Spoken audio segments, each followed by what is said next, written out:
Today we're going to be talking about the brand new Warhammer 40,000 World Eater lore featured inside the brand new World Eater Codex.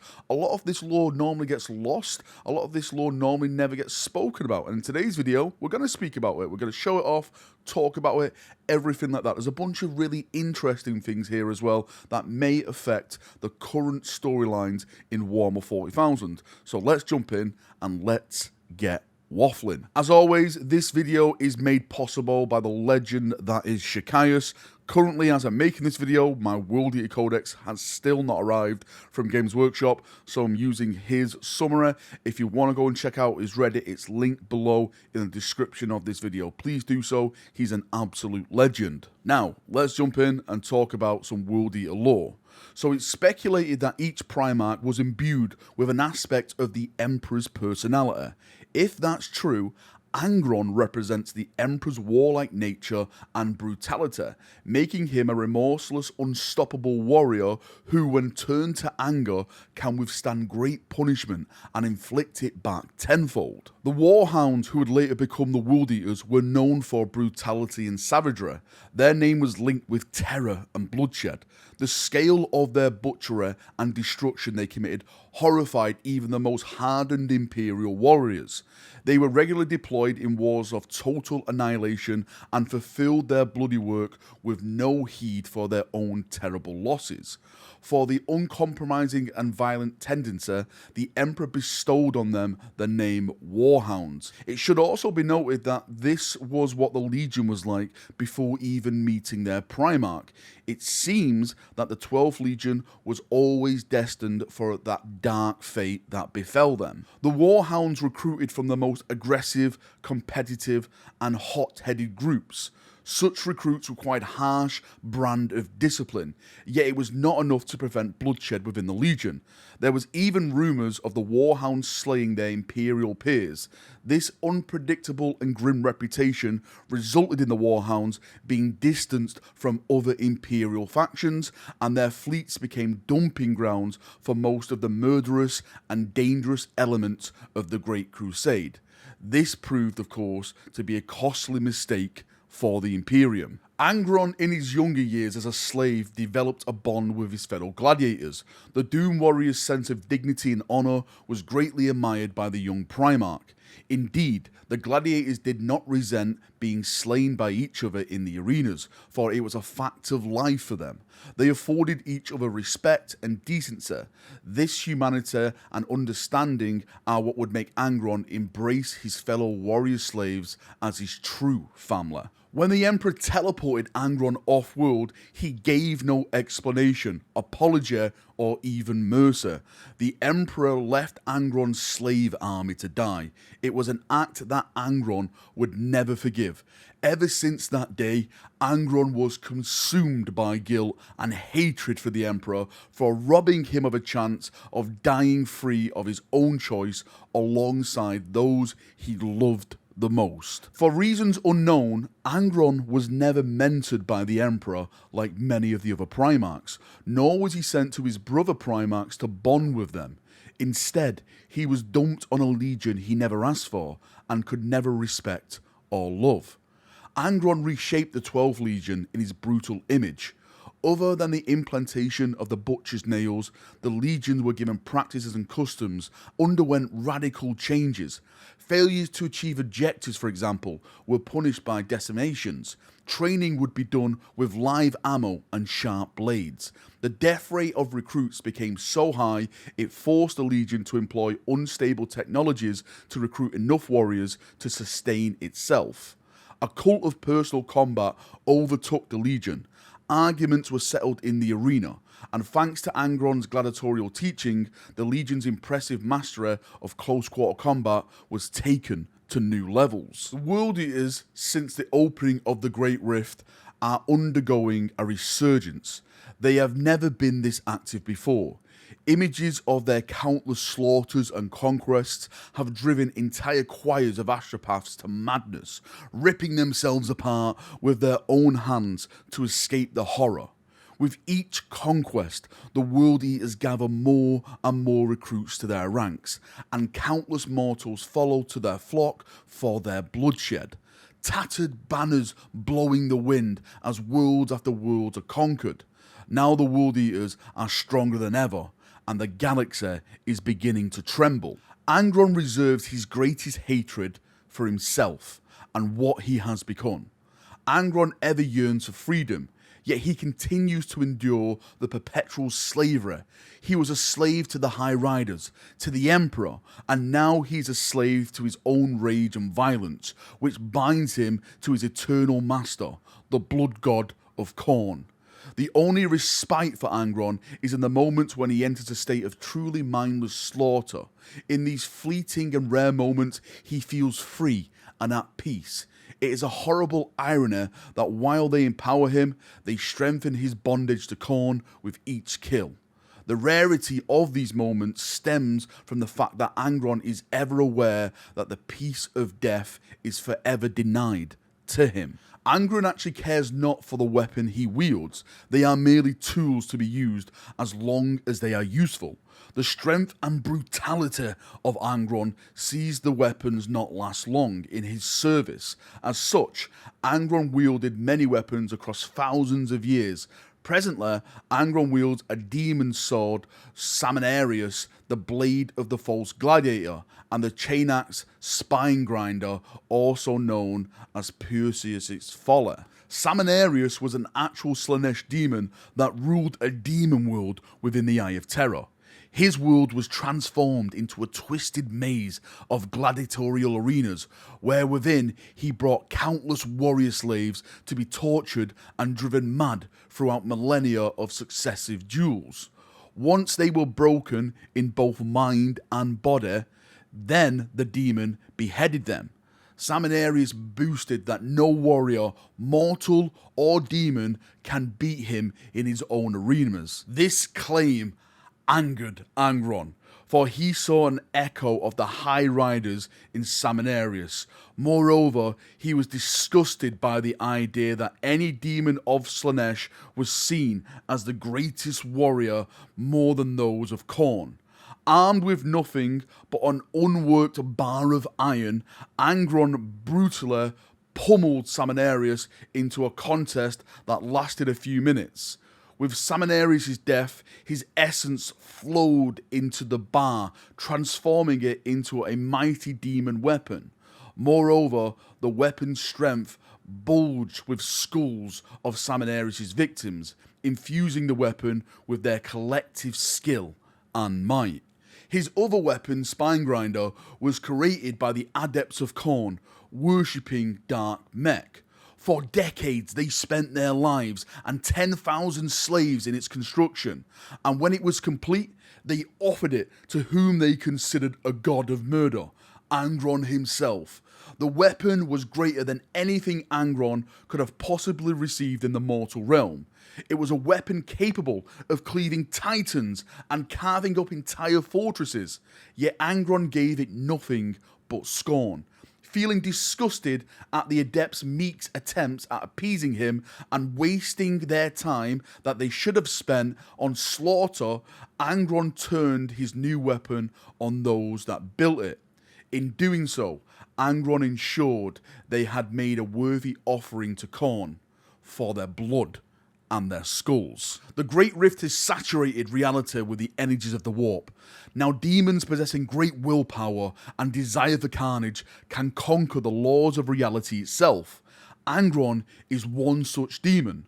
Should Angron's physical body be destroyed, he can physically use his willpower to remake his form, rising again and again, no matter how many times his enemies break and tear his body apart.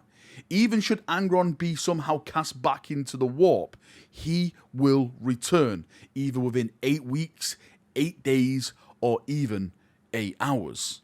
Khan is not always given to berserk rage. Khan's voice is soft and measured when he isn't howling blood mad. His calm face displays nobility that contrasts his murderous nature. Despite everything that happened, Khan's mind remains brilliant. He is capable of commanding legions of warriors and waging total war with skill and nuance. This will never happen.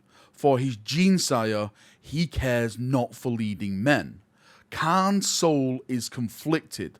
On one hand, Khan believes the World Eaters should embrace their nature as destroyers in the service of Khorne and not resist it. On the other hand, in rare moments, Khan wonders if the existence of the World Eaters is nothing more than an endless nightmare from which they can never escape. It's speculated that Khan's actions on Scalathrax were an attempt to save his legion from becoming something worse. Next up is the Lord Invocatus, the warlord of the Fire Riders warband. He is an enigma for those other World Eaters. Some say he is one of the original Warhounds. Others claim that he has some recent renegade origins. Regardless of his origins, his peers are sure his path to demonhood is assured should his success continue. Thanks to the dark blessing of Khorne, the Fire Riders bestride the burning skies as they descend on the enemies with supernatural speed. Other World Eaters look down on the Fire Riders' hit-and-run attacks as cowardly, but they fail to see how they maximise the slaughter. While other World Eaters' warbands get bogged down on worlds and waste time pursuing total annihilation, the Fire Riders move from one world to the next, reaping skulls and spilling blood. The methods they employ by the Fire Riders require coordination and discipline, unheard of in the World Eaters. Somehow, the Lord Invocatus possesses an almost supernatural control over his warriors. He's able to use his warriors in timed and precise assaults, and he knows when to withdraw them and when to use them for attack. The Lord Invocatus possesses a predatory instinct for detecting and outwitting enemy ambushes and a hatred for cowards that employ them. Combined with this Bloodstorm helmet that allows him to perceive the beatings of the craven hearts of the treacherous thoughts of his hidden enemies, the Lord Invocatus can detect even the most well-crafted ambushes. The Lord Invocatus' method of dealing with these traps is charging straight towards them. This is how a Khornate warrior punishes cowardly treachery. Like a warrior punching his fist into the mouth of a beast, the Fire Riders smash their way when revealed into the enemy lines and overrun them. They turn those who thought themselves predators into prey. Such tactics result in massive casualties for the Fire Riders. However, the Lord Invocatus knows Khorne cares not where the blood flows. One of the greatest victories for the Lord Invocatus was the sacking of a Deathrush fortress, Ebon Vale. Joined by the demon engines of the Renegade Warband, the Brazen Beast, the Fire Riders poured from the burning sky. The Deathwatch's hidden and cleverly positioned defences were unrooted and destroyed by the Lord Invocatus himself. The World Eaters then slaughtered hundreds of Loyalist Marines before plundering the fortress for gears and relics. Moving on to certain warbands, we start with the Gladiator Cadre 331. These are a unique warband of the World Eaters. They still don the colours of the old Legion, stained by blood of their enemies. The teachings and traditions of the arena combat taught by them by Angron resonate deeply within these warriors. As such, they seek to honour Khorne through their skill at arms and by becoming the best duelists. Many of their enemies were caught unaware when they expected frothing berserkers, but instead fought against master swordsmen. By clinging to the old Legion values, the Warbands prize organisation and discipline. The values allow them to ward away madness of the Butcher's nails. The leader of the Warband, Ketus Thrax, once thought the World Eaters might find unity in adopting this philosophy of the Warband. This hope was dashed when he realised how far gone the rest of the Legion was. Now the Warband distances themselves from the other World Eaters and other World Eater warbands. The next warband we have are the Void Butchers. These excel in void warfare and boarding actions. The savage momentum of their attacks afford their enemies little time to coordinate and mount a successful defense. The warband uses these Urius claws extensively, ensnaring enemy ships and dragging them closer so that their holds be plundered and their crews either captured or slaughtered. Because of this, the warband has earned the hatred of the Eldari Corsairs and the Leagues of Votan. The warband's tendency to capture enemy ships and turn them into a service of Khorne made them especially hated by the Black Templars and the Rampagers of the Loyalist Space Marine chapters. The Rampage's battle barge, Merilio, was captured by the warband and renamed the Rampager, an amusing, ironic insult to the Loyalist chapter. From the Black Templars, the warband seized the frigate, His Indomitable Wrath. They didn't change its name. The Eight Sons are a warband made up of only 8 World Eater champions. All of them share the same birth mother. They were part of a blood crusade that swept the galaxy during the turmoil that followed the opening of the Great Rift. After weeks fighting orcs and tyranids in the Octaria sector, they were left behind as a blood crusade moved on. Desiring to catch up to the crusade, they resolved to shed so much blood it would attract the attention of Khorne itself. As the 8 slaughtered Xenos, they had their mortal slaves arrange the copious amount of reaped skulls and bones into a massive symbol of Khorne. The 8 Sons slaughtered so many Xenos that the walls of reality thinned and tore open. Sensing the eye of Khorne upon them, they turned their blades on the slaves to accelerate the opening of the Warp Rift. With each kill, the rift grew larger until it was too large for the brothers to walk through. On the other side of the rift, they saw a great battle and charged into it. Thus, the 8 Sons travelled across the galaxy from Warp Rift to Warp Rift. They slaughtered all before them and only left whenever a Warp Rift summoned them onto a new battlefield. Now, a lot of people say, why do the World Eaters worship Khorne? Well, we now have the statement from the World Eater Codex that states, the World Eaters worship Khorne because he is an honest god.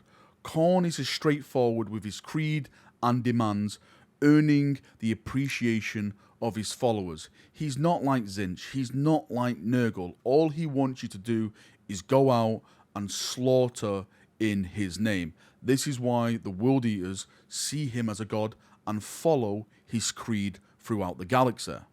And on that note, that is the end of this video. Again, please go and check out the full write-up over on Shaskais' Reddit. A huge thank you to him for writing this up. I'm still waiting for my book, as I mentioned. Hopefully, it will be arriving within the next few days. If you've got any thoughts, feedback, anything like that, post it down below and we can have a nice little talk down there. See you now, have a great day, and bye-bye.